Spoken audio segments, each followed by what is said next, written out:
ఒకవైపు అభివృద్ధి, మరోవైపు సంక్షేమం అమలు చేస్తూ ముందుకు సాగుతున్న కూటమి ప్రభుత్వం 2025లో ప్రభుత్వం సాధించిన విజయాలు, కీలక ఘట్టాలపై టీడీపీ నేత, మాజీ మంత్రి దేవినేని ఉమామహేశ్వరరావు మీడియా సమావేశంలో మాట్లాడారు.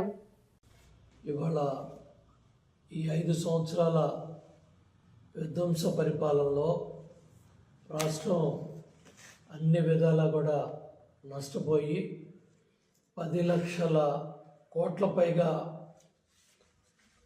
అప్పుల పాలయ్యి ఆర్థిక పరిస్థితి ఐసీలో ఉన్న పరిస్థితి.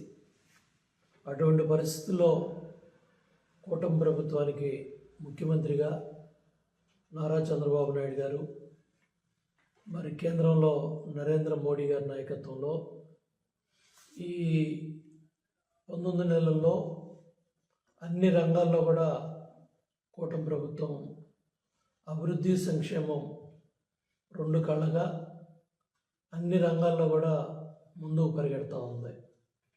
దాంట్లో భాగంగా గత 5 సంవత్సరాలు మరి సూపర్ 6 పథకాలు అమలు చేస్తామని ఇంటింటికి తిరిగి చెప్పాం. ఎన్టీ రామారావు గారు విగ్రహాన్ని టచ్ చేస్తేనే రాళ్ళు దాడి చేయించారు. ఆ రోజుల్లో దగ్గర 5 ఏళ్ల పరిపాలనలో, వైసీపీ పరిపాలనలో 90 కేసులు, తండ్రి కొడుకుల పాలనలో కేసులు పెట్టారు. ఇవాళ తెలుగుదేశం పార్టీ కూటమి కార్యకర్తలు, నాయకులందరూ కూడా